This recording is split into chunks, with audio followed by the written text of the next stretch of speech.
And we're continuing with Loving Life, All of It, a walk with cancer, compassion, and consciousness. And we're on life lesson 11,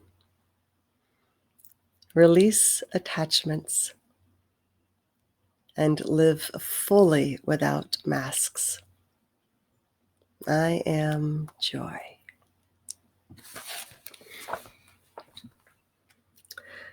Journal entry, February 17, 2011.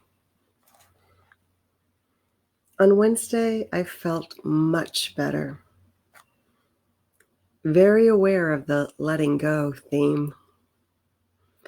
For those of you who've known me for a while, you know that the letting go energy is something I've been present to for years.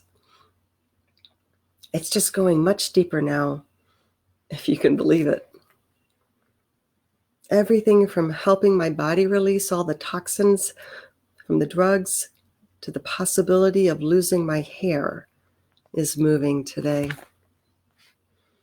A friend called this morning on her way to get a colonic, so I scheduled an appointment too. It's a start, even if all that came out were a few rocks. I know, a little too much information.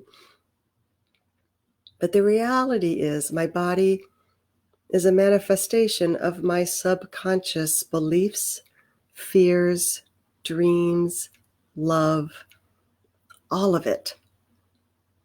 And right now, part of me is really scared and confused on a cellular level.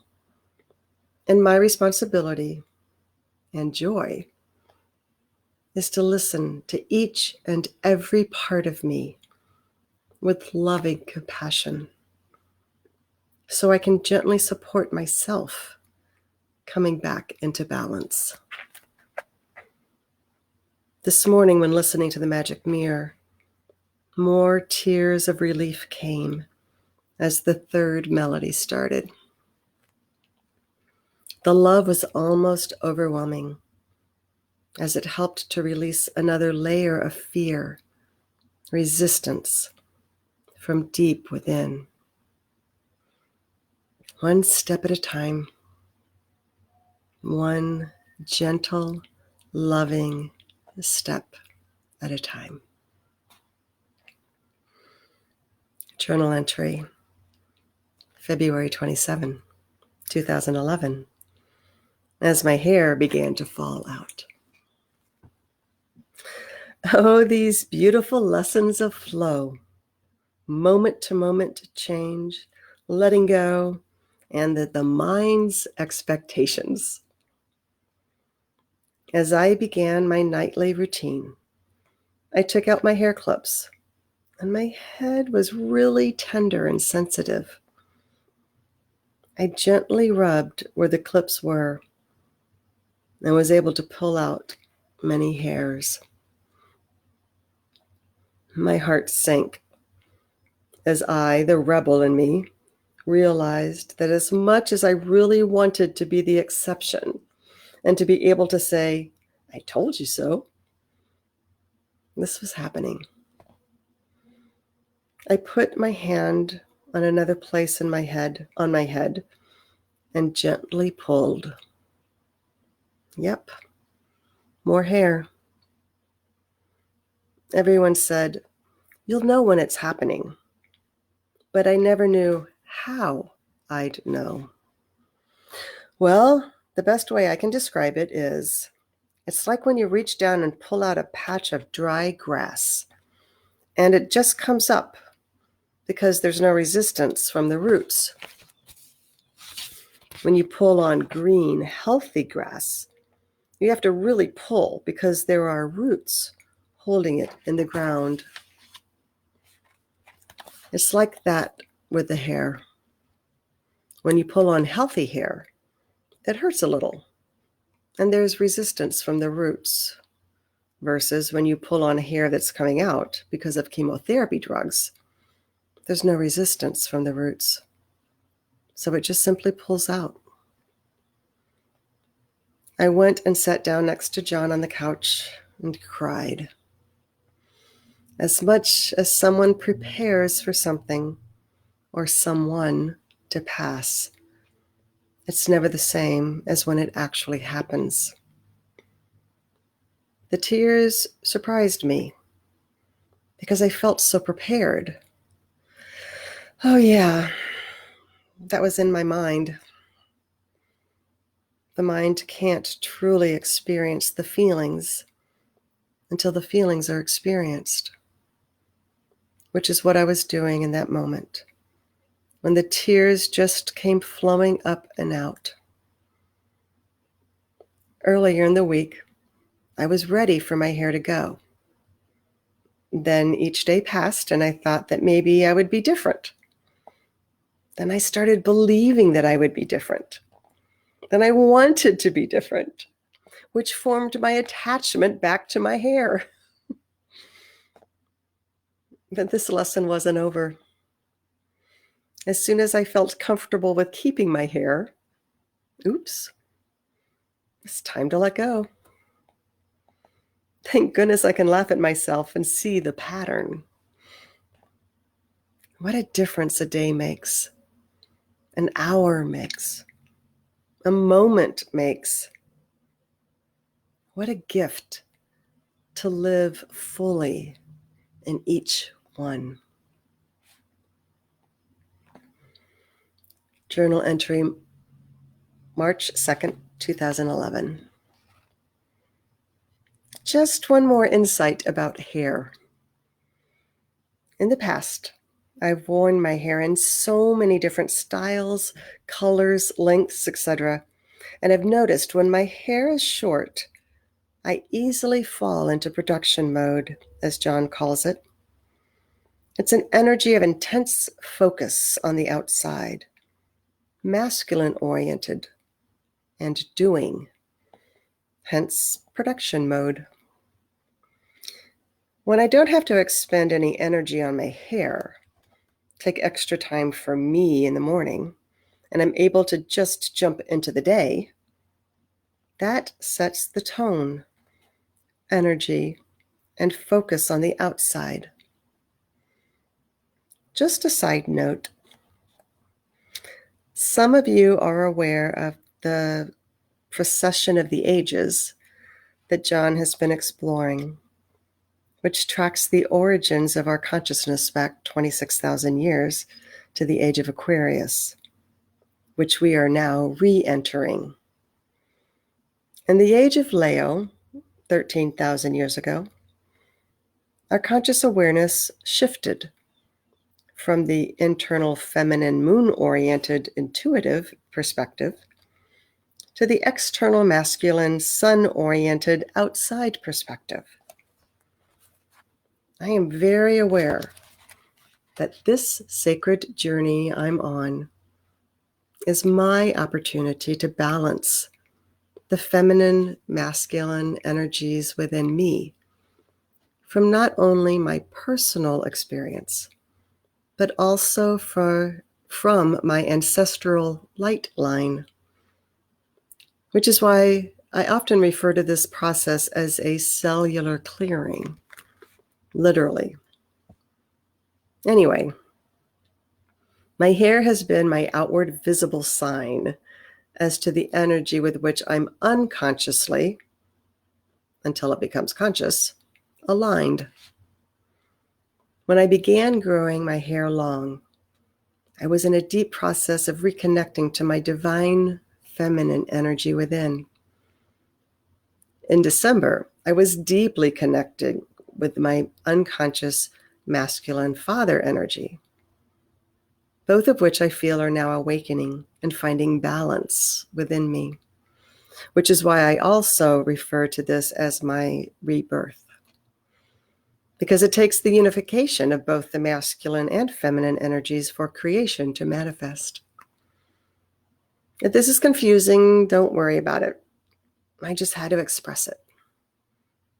Bottom line, now that I no longer need my hair as a reminder of those energies within me, it was easy to let it go.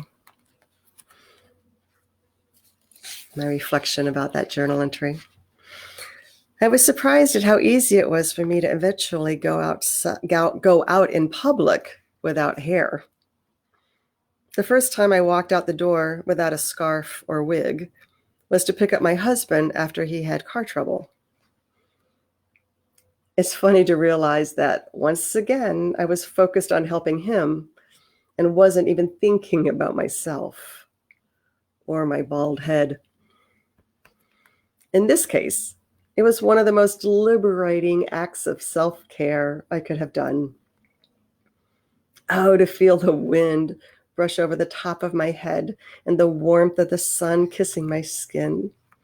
It was freedom on a level I had never experienced.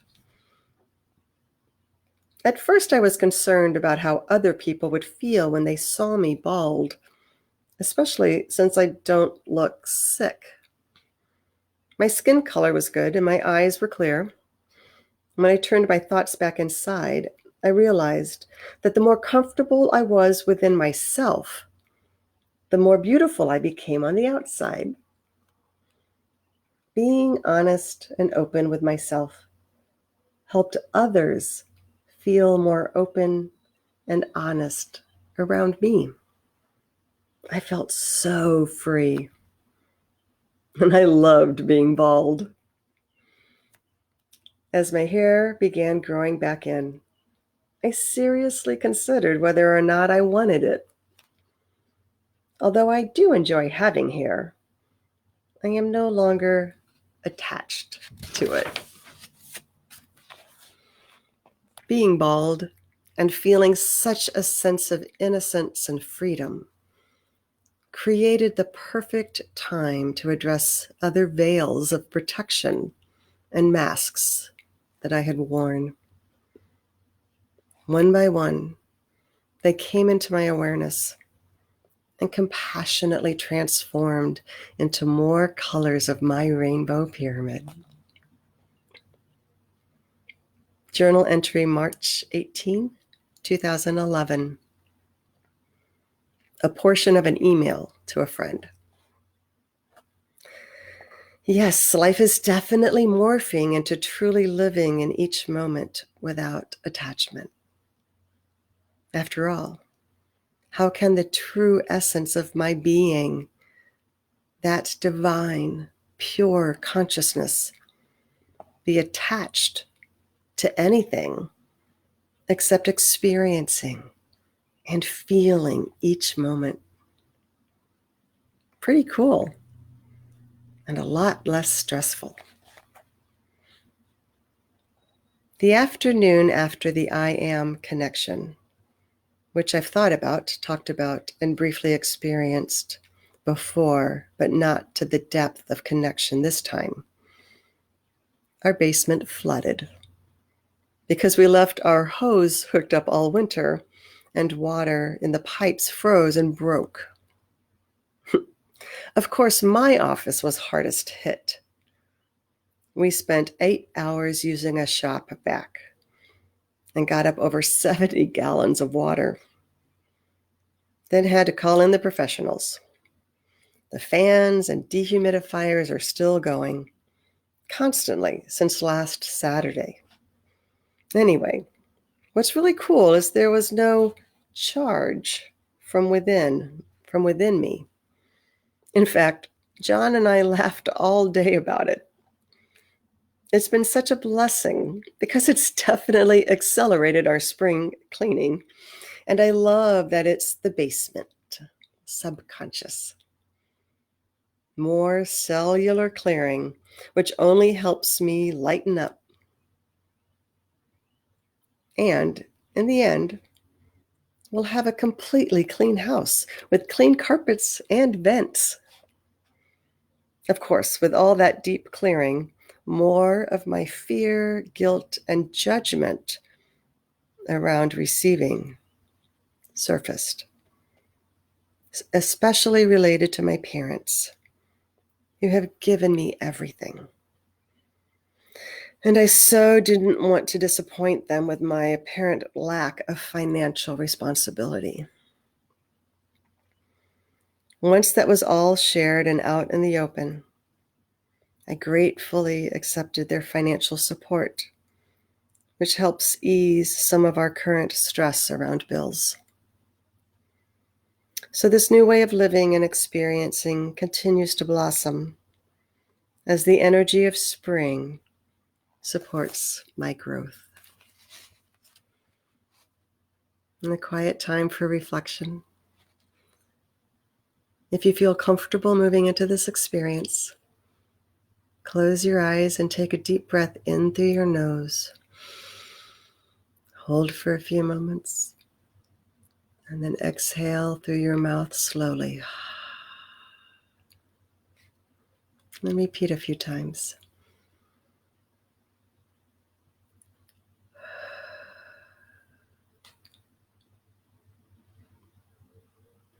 And when you feel calm and relaxed, allow the word joy to come forth from within you.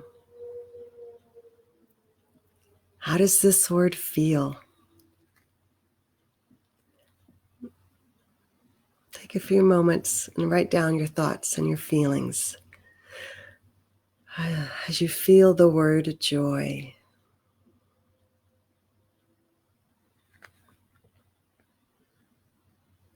And then allow the phrase, release attachments and live fully without masks,